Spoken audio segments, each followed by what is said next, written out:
ang salita ng Diyos na mula sa pangalawang Timoteo, Kabanata 3. Ito pong naunawaan ko mga kaibigan na sinabi sa huling araw. Ang mga tao ay ganito ang ugali mga kaibigan. Observe niyo po mga kaibigan kung ang mga ugaling ito ay nasa panahon na ba na ito ngayon. Kasi ito po yung sign or tanda. Ang sabi dito, tandaan mo ito, magiging mahirap ang mga huling araw dahil magiging makasarili ang mga tao. Makasarili mga kaibigan. May kakilala ka bang taong makasarili? Sakim sa salapi. Yan, sakim sa salapi mga kaibigan. Mayabang. Mayabang mga kaibigan. Mapagmataas. Mapang-insulto. Masuwayin sa magulang. Sa bagay, nung unang panahon din, marami nang masuwayin sa magulang eh. Isa na po ako, masuwayin po ako sa magulang. Pero, mas lalo po sa panahon ngayon, mga kaibigan, sa observe ko lang po, no? Hindi na sila natatakot. Ginagawa na nila kung ano po yung gusto nila. Mawalang utang na loob, di ba? May mga kaibigan din tayong walang mga utang na loob. Tinulungan, hindi na matulungan, wala na. Nagtatampo na, hindi mo na makagilap, wala nang komunikasyon dahil hindi na natulungan. Walang utang na loob. At hindi makadiyos. Isa ito mga kaibigan. Hindi po sinasabing lahat po na nagpupunta po sa isang simbahan ay makadiyos na. Hindi po ganun. Dahil minsan kung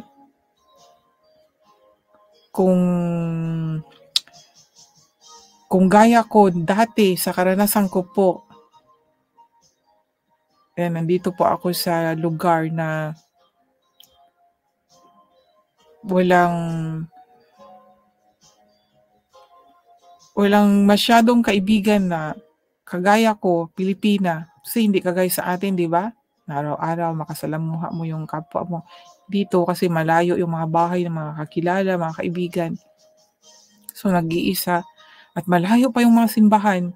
So ang ginagawa na gusto ko magsimba para makahalubilo ako ng mga kapwa ko, Pilipina. Pero doon lang yun mga kaibigan, hindi yung priority talaga na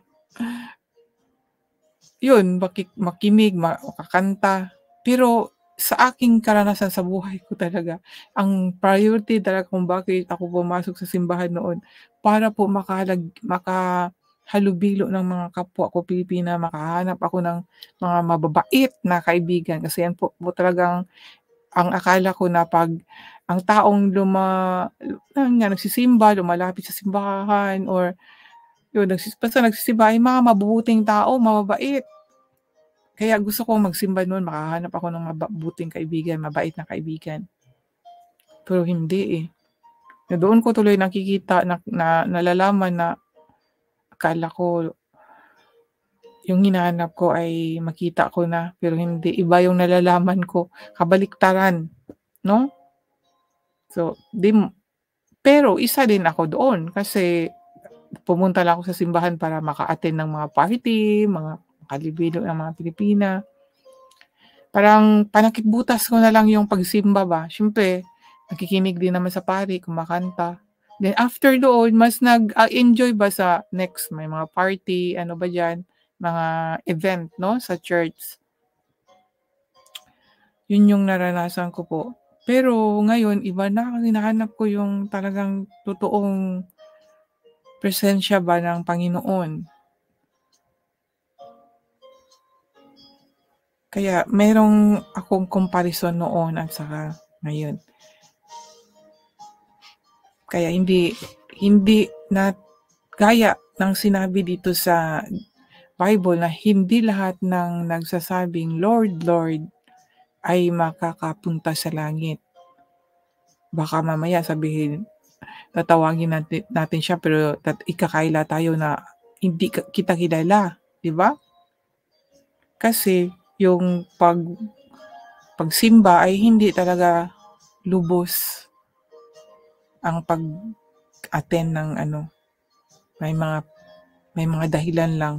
Parang panakibutas na lang, second priority lang yung pagsimba. Yung bang deep sincerity, wala doon. Kaya, yun po ang ating anuhin mga kaibigan.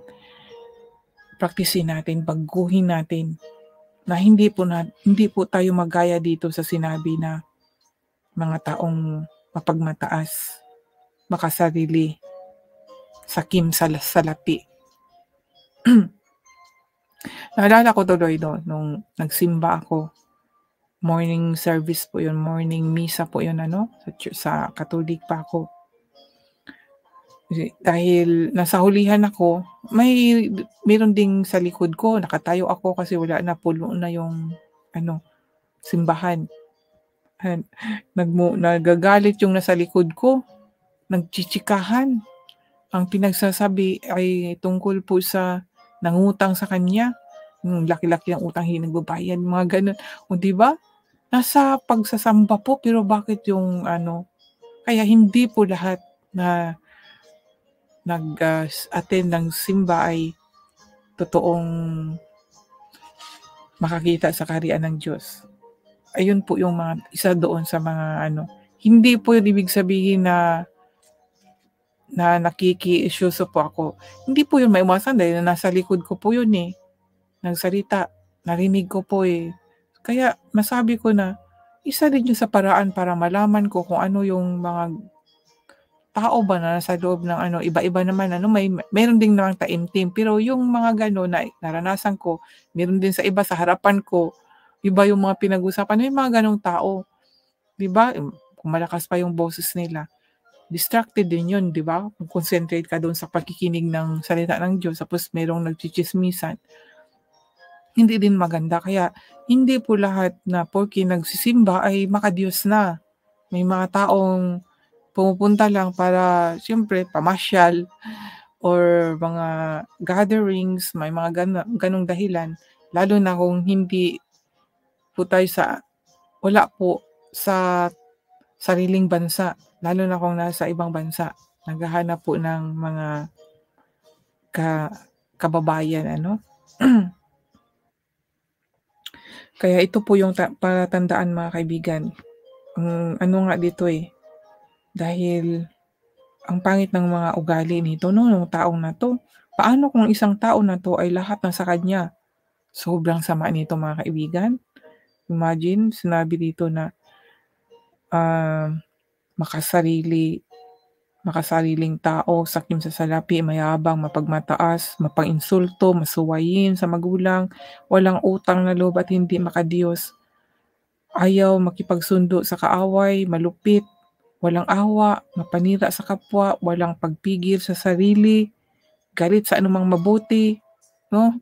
Imagine ang sama-sama nito, hindi lang iyan, mga taksil sila, mapusok, mapagmataas, mahilig sa kalayawan. Yan mga kaibigan, sa halip na maibigin sa Diyos, ipinapakita nilang makadiyos sila pero hindi naman nakikita ang kapangyarihan nito sa buhay nila. Marami po ito mga kaibigan. Iwasan mo ang mga taong ganito. May ilan sa kanilang gumagawa ng paraan para makapasok sa mga tahanan ng manluloko ng mga babaeng may hina ang loob. Yan po yun mga kaibigan. So yan po ang iwasan natin mga kaibigan at iyan po ang mga palatandaan na malapit ng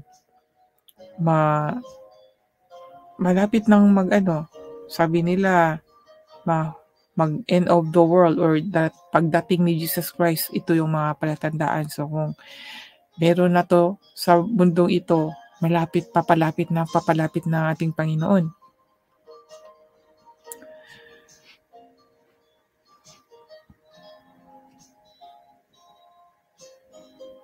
Kaya sinabi ni Pablo kay Timoteo na manatili sa pamumuhay, sa mabuting pamumuhay, layunin, pananampalataya, pagtitiyaga sa pag-ibig at pagtitiis. Yan ang sinabi niya para sa atin pong manampalataya, no? Kasi syempre, kung sinabi ni Pablo ito kay Timoteo na sumampalataya kay Jesus Christ, kung taga-serbisyo ni Jesus Christ, ay ganun din po sa atin. At ito po yung dapat nating sundin, mga kaibigan.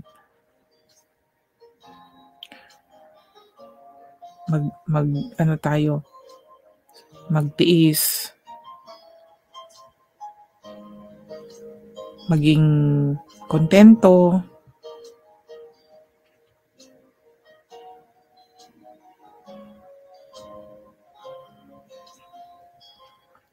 sabi dito mga kaibigan, sa 2 Timothy chapter 3 verse 12, ang totoo, lahat ng nagnanais mamuhay ng matuwid bilang tagasunod ni Kristo ay daranas ng pag-uusig. Yan mga kaibigan, mag-uusig. Pero magtiwala lang tayo sa Panginoon. Huwag po tayong bumitaw sa ating Panginoon. Hindi po niya tayo bibitawan. Hindi po siya bumibitaw. Dito nang sinabi, tayo man ay hindi naging tapat sa Kanya, pero siya ay mananatiling tapat sa atin. Dito sa unang Timoteo. Sa pangalawang Timoteo, Kabanata 2, versikulo 13, ang sabi dito, kung hindi man tayo tapat, mananatili siyang tapat dahil hindi niya maikaila ang kanyang sarili. Ang Diyos ay mananatiling tapat po mga kaibigan. Tapat po siya sa kanyang mga sinasabi. Kaya magtiwala po tayo dahil ang Diyos po ay tapat. Maging tapat po tayo mga kaibigan, kagaya ni Job. Tapat po sa Panginoon na kahit po yung dinanas niya ay sobrang hirap, pero hindi po siya nawala ng pag-asa sa Panginoon.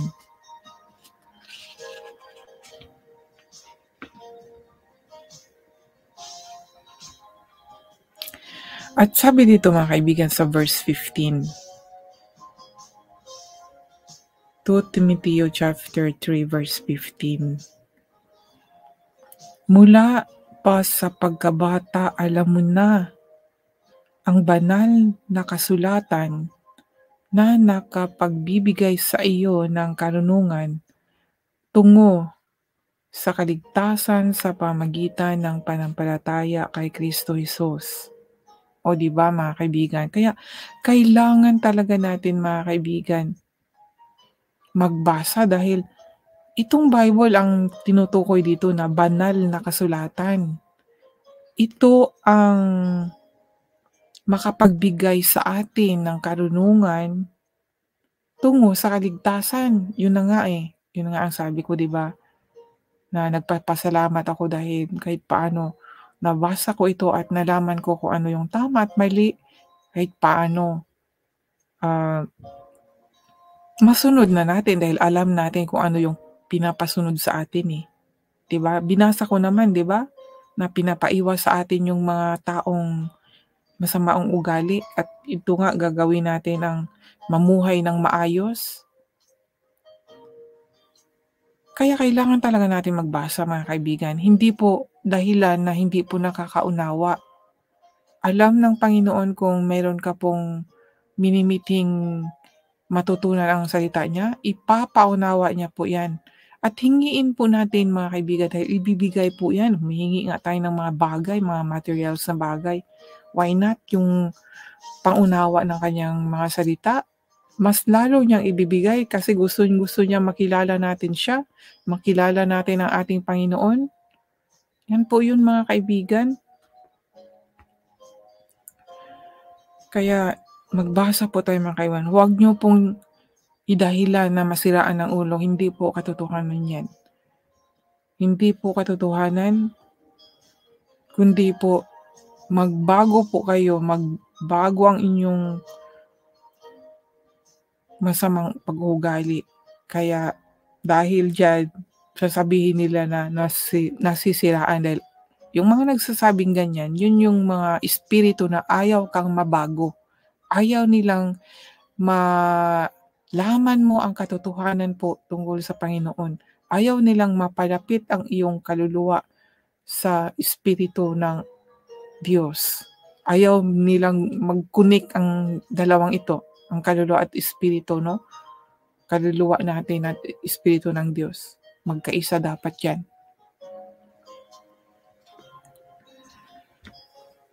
Dahil pag meron tayo niyan, 'di ba, sinabi, pag meron tayong banal na espiritu, magkaroon tayo ng kapangyarihan. Iyan po ang ayaw nila, eh. Sa pangunawa ko lang po, 'no, bakit yung iba ayaw nilang ituro ang katotohanan, ayaw nilang i-ano yung paano magkaroon ng banal na espiritu, paano matanggap yun. Yung iba ayaw nilang ituro, eh. Paano kung marami silang tagapakinig, tapos ayaw ituro kung paano. Meron doon yung sinasabi ko na kulang sa yung bang no satisfaction, merong emptiness, kasi nga hindi naabot, hindi nagkaisa yung kaluluwa at espiritu. Kasi 'pag nagkaisa yun, magkakaroon tayo ng kapangyarihan. Kapangyarihan na ma-overcome natin ang mga pagsubok, magkaroon tayo ng kapangyarihan na mabago ang ating sarili, magkaroon ng kapangyarihan na masunod natin kung ano ang gusto ng Diyos sa atin. Kaya tayo na lang mismo, mga kaibigan, ang magsusuri sa ating sarili at basahin natin ang salita ng Diyos para maabot natin ang Panginoon. Magkaroon ng connection ng ating kaluluwa at espiritu, no? Na ang ating espiritu ay mabago, ay totoong mabago.